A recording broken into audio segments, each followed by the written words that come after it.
Welcome to FPB's Meet the Candidates. This Cable 10 series allows you, the viewer, the voter, to get a closer look at our local candidates here and their views on the issues that are important to us.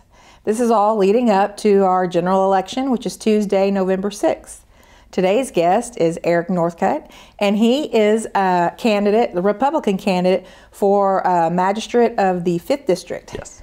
And Eric, thank you so much for coming. Thanks for having me, Kathy. I appreciate it. Yeah, we're just glad to have you here. And since you are here, let's get to know you a little bit better. Okay. Would you mind to tell us a little bit about yourself and why you've chosen to run for the fiscal court? Quick little bio. I grew up in Kentucky, graduated from Eastern Kentucky University, got my master's at the University of North Texas, lived there for a while, lived in Atlanta for a while, and transitioned into real estate. Eventually moved back to Kentucky and moved to Frankfort. Adopted 2 kids, and we moved here when they were 3, my wife and I, and the kids are now in college, and I said, well, now that they're out of school and out of the high school range, that I'll go ahead and see if I can do something to help the county out. There you go. So some people may not know this, but what exactly does a magistrate do? You know, I get that a lot when I go around. I've heard people that. Ask that. Yes. Some people are great. They know exactly. Yeah. I try to make it as easy to understand as possible. I say basically a magistrate is like being on the board of directors. Mm-hmm. The county judge executive is the CEO of the company, and we're the board of directors. We represent different parts of the company, which is different districts in the county, and we try to make sure that our tax monies are spent wisely, and that they're spent on the things that are needed for the county before we start spending extra. Okay. Well, what experience or characteristics do you think would lend to that role in meeting those responsibilities? Well, over my history, I've done multiple jobs. I was in film and TV for a number of years and learned to work both being in charge and being a follower. I think I can handle both of those very well. I taught college for a couple of years as well, and learning how to make sure I was ready for each engagement of the classroom. You know, you got to be prepared if you're going to teach. You got to know what you're teaching before you get there. And then I've switched, like I said, I switched over to real estate and was working for the number 6 builder in the country as their general sales manager, and in charge of trying to make sure we knew what subdivisions we wanted, how we were going to lay them out, the infrastructure, and what would work out best for that. And I think that will help me a lot. Okay. Well, if you are elected, you'll be a newcomer to the fiscal court. What do you see as the advantages of new blood? Well, it looks like there's going to be a lot of new blood on the fiscal court. There's already been some districts that have been determined. Knock on leather, that'll be another determination. I think it's great because we have some fresh ideas. I think majority of people that have run have been living around here long enough that they know what's going on, and I just think the new blood is going to bring in a new approach to making sure that we, like I always say, go back to spending the money the right way, make sure it's spent in the proper manner that we need. Okay. Well, in the 5th District, what would you see as the biggest issue there in the 5th District? 5th District always is like any other district. I think we always talk about roads, infrastructure, storm drain, water runoff, and I think that's the major focus that most people look at. Okay. Do you believe that fiscal court members should focus more on the needs of just their district or primarily the Franklin County as a whole? That's an easy question. I'd say both. Yeah. 5th District is very important. That's the one I want to represent, so I need to make sure that they're properly represented. But in the long run, making the 5th District good and making them happy works well for the entire county. Yeah. And then also making sure that the county as a whole is doing well, so that way my 5th District then will do well. So there's a lot of issues that the fiscal court is dealing with right now. Yes. One of them is the Farmdale Sewer District.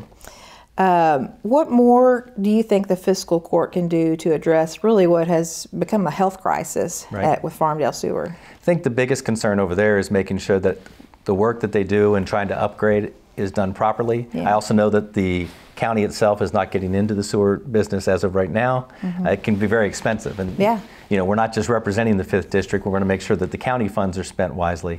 I know that the some of the folks I've talked to out there said that they just want to make sure that they don't have to smell the problem that's going on. There's a couple of gentlemen who've come to some of the fiscal court meetings and have discussed issues they're dealing with. And any way that this county can help out legally in a fair manner for both the 5th District and the rest of the county representatives, knowing that the 5th District's not getting any special benefits, I think is the way to go. Okay.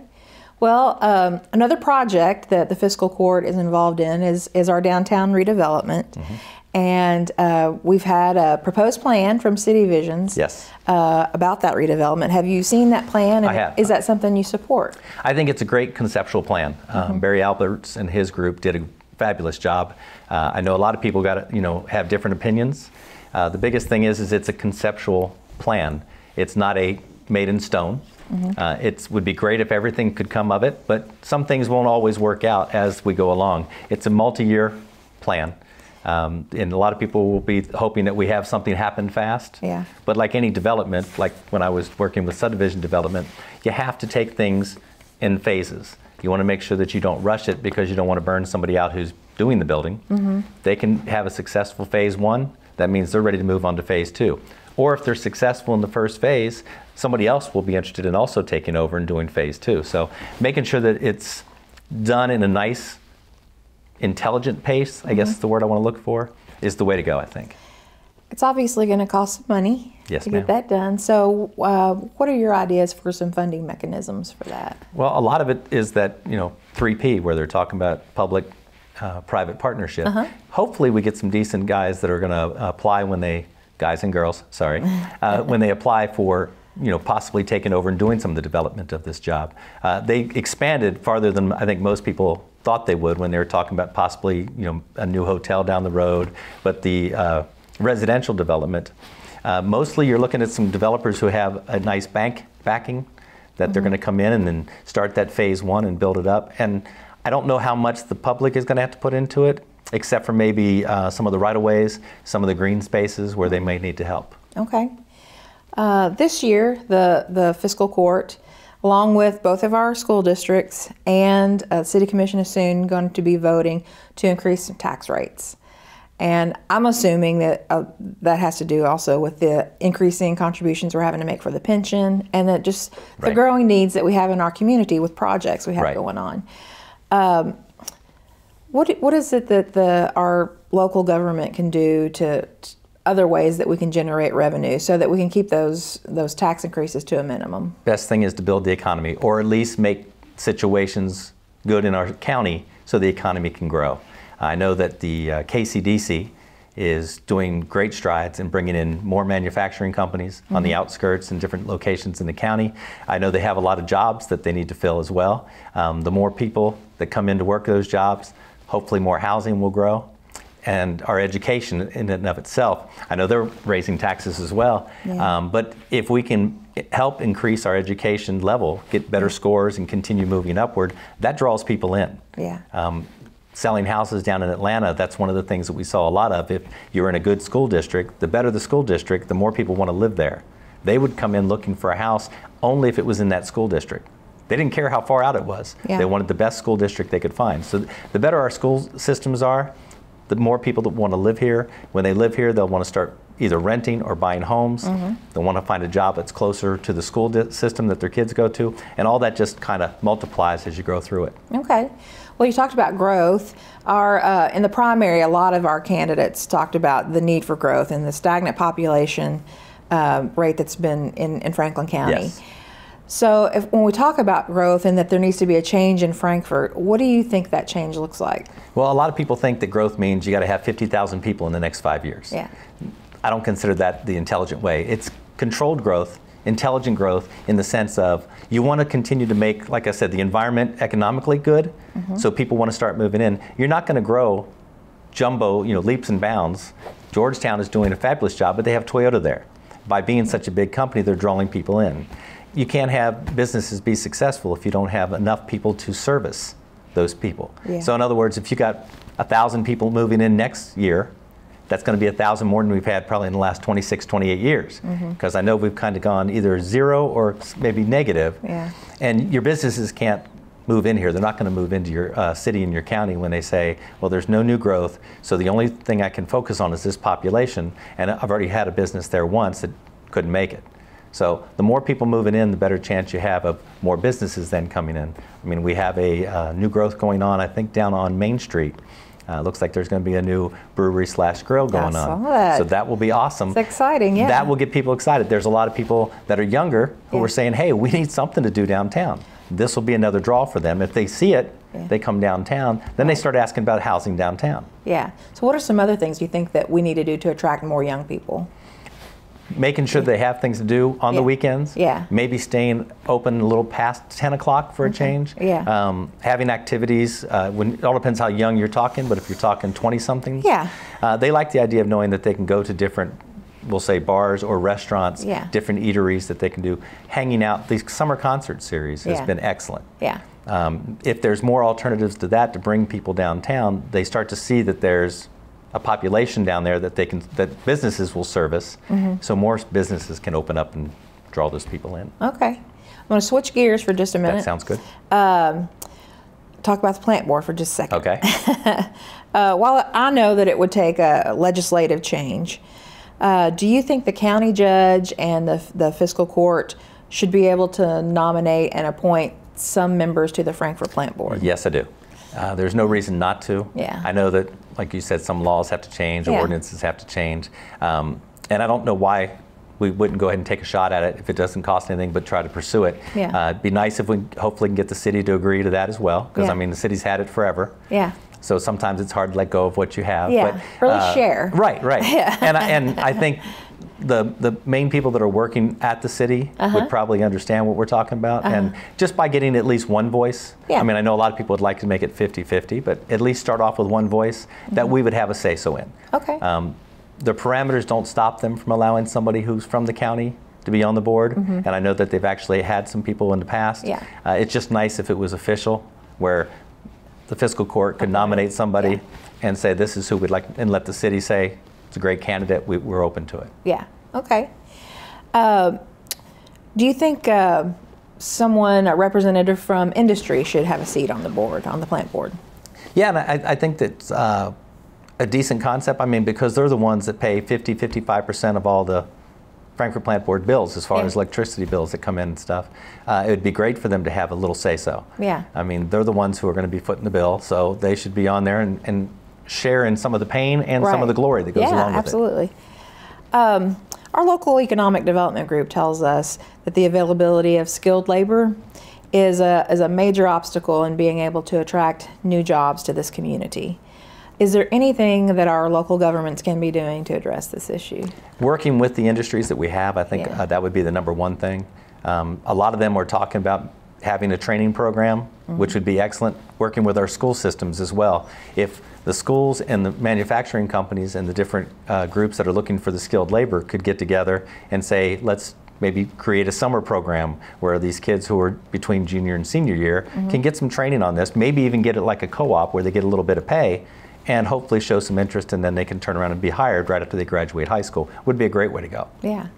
Another issue that our businesses are having is that once they do find skilled workers, oftentimes they can't pass a drug test.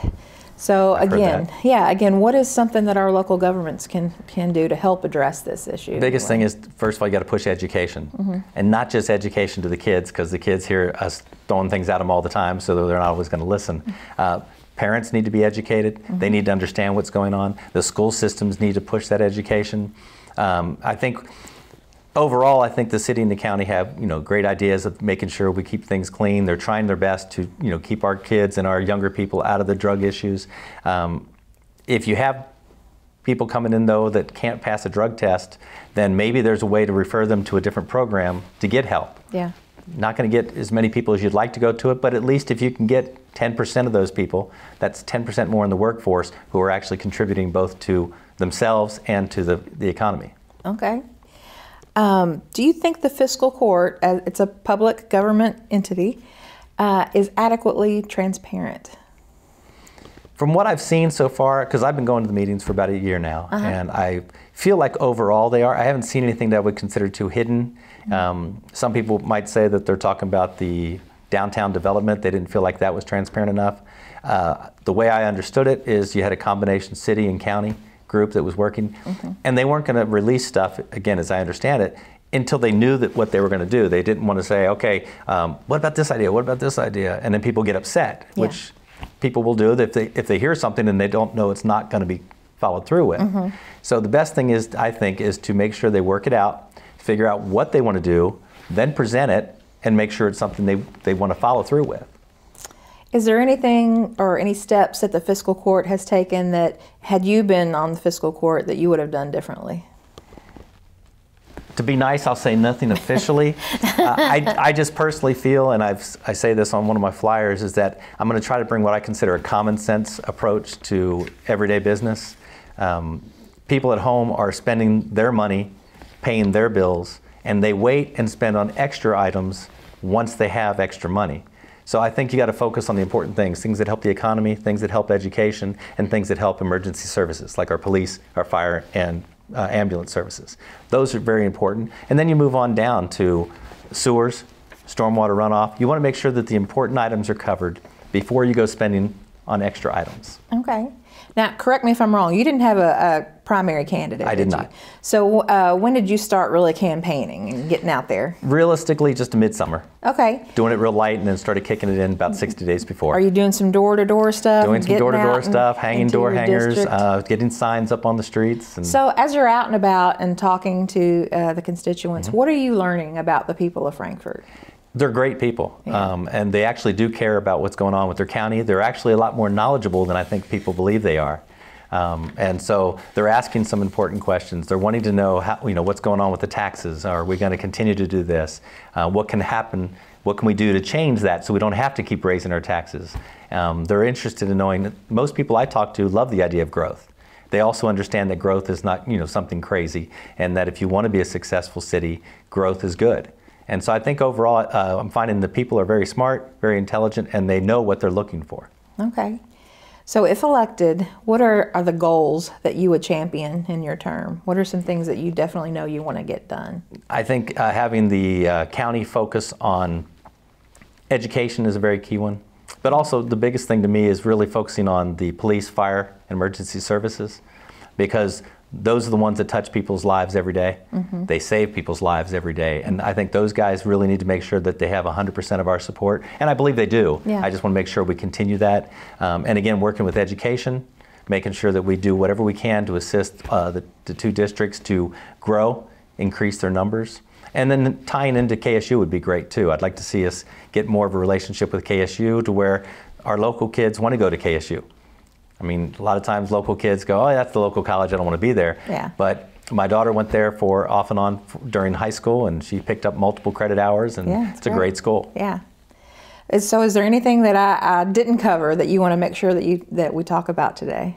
Nothing I can think of specifically, just making sure that people understand that I'm just like they are in the sense of I have bills to pay. Those need to be paid first. I probably will repeat that too many times, but and I feel like they are. I want to make sure that the important things are covered. And as long as we focus on that, I think we can do well. Okay. Well, I'm going to give you the opportunity to look in that camera. And tell our viewers why you are the best candidate in this race and why they should vote for you. I'll do my best. Okay. I am Eric Northcutt. I am running for 5th District Magistrate in Franklin County. As I said earlier, I bring a common sense approach to everyday business at the fiscal court. I think the goals is to make sure that we work on the 3 E's, economy, emergency services, and education, along with our infrastructure, which is the sewers and stormwater runoff, and our streets and our bridges. We got to make sure that everybody's has easy access to get to and from the county and into the city as well. I hope that on November 6th you'll consider me. I'll do my best to represent you, and if you have any questions, please contact me. I'll do the best I can. Thank you. So if folks want to find out more about you, is there somewhere they can go? Do you have Facebook? I do have Facebook, and it's eric.l.northcutt at Facebook, however they say that. Or they can also contact me at enorthcutt@aol.com. Okay, excellent. No jokes about the AOL part. I know it makes me old, but I won't say anything. Okay, good. Just between us. Okay. Well, we certainly appreciate you coming out and talking to us today. I know our viewers appreciate hearing directly from our candidates. So, folks, that's Eric Northcutt. He's the Republican candidate for Magistrate to represent the 5th District. And to our voters and viewers, I want to say, please go vote on November 6th. It's very important. After you go vote, go home, tune in to Channel 10, watch our live election coverage. We'll be coming at you directly from the county clerk's office. It's election season, so it means it's time to get informed. Then go voice your choice. That's all for Meet the Candidates. We'll see you next time.